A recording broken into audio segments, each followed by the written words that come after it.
जय हिंद विद्यार्थियों। आज मैं आपके लिए लेकर आया हूं एक टॉपिक गरीबी।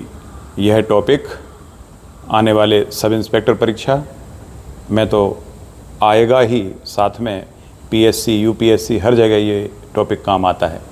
इससे पहले मैंने बेरोजगारी पर लेक्चर दिया था, वो वीडियो भी मैंने प्रेषित किया है आप लोगों के लिए। और आज मैं गरीबी पर वीडियो बनाने जा रहा हूँ। गरीबी के 3-4 वीडियो होंगे, आप सारे वीडियो देखेंगे तो गरीबी से संबंधित सभी कॉन्सेप्ट आपके क्लियर हो जाएंगे। तो सबसे पहले गरीबी होती क्या है ये जानना ज़रूरी है।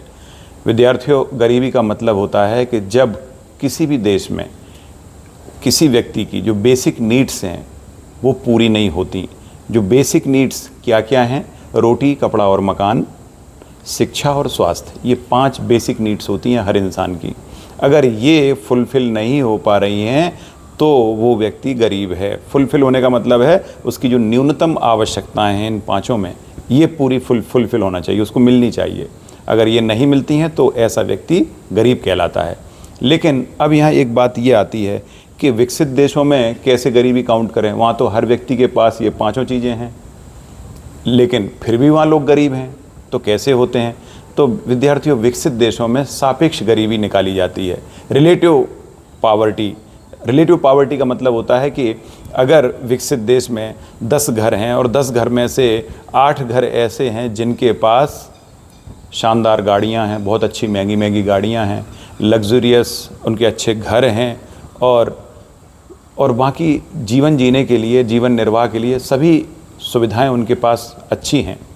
लेकिन वहीं 2 घर ऐसे हैं जिनके पास घर बहुत अच्छा नहीं लेकिन सामान्य है, गाड़ी बहुत महंगी नहीं लेकिन सामान्य गाड़ी है, और अन्य विलासिता की चीज़ें सामान्य रूप से उनके पास हैं।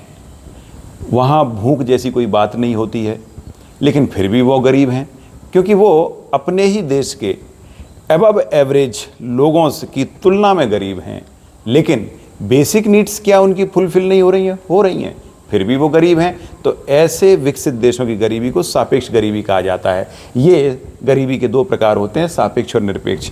तो ये जो विकसित देशों की गरीबी है, सापेक्ष गरीबी विकसित देशों में पाई जाती है, और इसको निकालने की जो विधि है, जो प्रोसेस है, उसे कहते हैं लॉरेंज कर्व मेथड।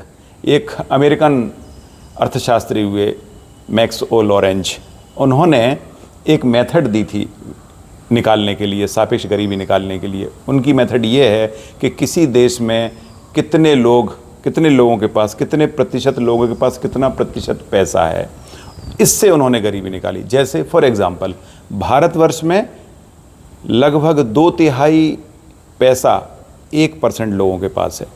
यानी भारत की जनसंख्या 145 करोड़ है। 145 करोड़ का 1% कितना होगा? 1,45,00,000। तो भारत में 1,45,00,000 लोग ऐसे हैं जिनकी कुल संपत्ति देश की कुल संपत्ति का 2/3 है। यदि हम टॉप मोस्ट 10% लोगों की संपत्ति निकालें भारत में, तो वो लगभग 77% के आसपास आती है। इसका मतलब भारत में बहुत सारे ऐसे लोग हैं जिनके पास देश की कुल संपत्ति का बहुत कम हिस्सा आता है। विद्यार्थियों, भारत में 50% लोग ऐसे हैं, 50%, जिनकी कुल संपत्ति केवल देश की कुल संपत्ति का 4% है। इसका मतलब ये जो आय की असमानता का जो स्तर है, इसे निकालने के लिए लॉरेंज ने एक कर्व दिया था। उन्होंने ये बताया था कि जितने लोग उतने ही संपत्ति, यानी 20% लोगों के पास 20% संपत्ति होनी चाहिए, 50% लोगों के पास 50% संपत्ति होनी चाहिए। तो ऐसा अगर है तो इसे कहा जाता है पूर्ण समता, पूरी तरह से समानता है। जितने प्रतिशत लोग उतने प्रतिशत संपत्ति, जो कि प्रैक्टिकली संभव नहीं है। तो ये एक आइडियल कंडीशन है। तो लॉरेंज कहते हैं कि पूर्ण समता रेखा अगर बनाई जाए तो एक आइडियल कंडीशन प्राप्त होती है। लेकिन ऐसा तो हो नहीं सकता। किसी भी देश में आय असमानता तो हर जगह पाई जाती है। जहाँ बहुत ज़्यादा होती है आय असमानता, वहाँ पर स्वाभाविक है गरीबी ज़्यादा देखने को मिलेगी, और जहाँ कम है वहाँ गरीबी कम होगी।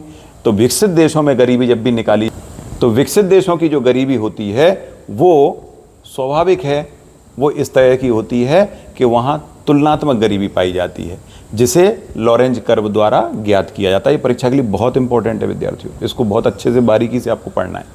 तो दूसरी ओर निरपेक्ष एब्सोल्यूट गरीबी की अगर हम बात करें, एब्सोल्यूट गरीबी वो गरीबी होती है जो एक निश्चित गरीबी की सीमा रेखा बना दी जाती है, जैसे बिलो पॉवर्टी लाइन, बीपीएल। तो जो गरीबी रेखा की जो लिमिट है वो तय कर दी जाती है। तो पूरे विश्व स्तर पर भी ये गरीबी तय की जाती है, भारत में भी ये गरीबी तय की जाती है। तो इस तरह से जैसे फॉर एग्जांपल वैश्विक स्तर पर वर्ल्ड बैंक ने जो गरीबी रेखा की जो लिमिट निकाली है वो लिमिट $2.15 प्रति व्यक्ति प्रतिदिन है। अगर इससे कोई भी कम कमाता है तो कहा जाता है वो व्यक्ति गरीब है। तो ये गरीबी रेखा की जो लिमिट तय की है वर्ल्ड बैंक ने वो $2.15 प्रति व्यक्ति प्रतिदिन है। ठीक इसी प्रकार भारतवर्ष में भी गरीबी रेखा की लिमिट तय करता है कौन? तो विद्यार्थियों, भारतवर्ष में ये काम नीति आयोग द्वारा किया जाता है।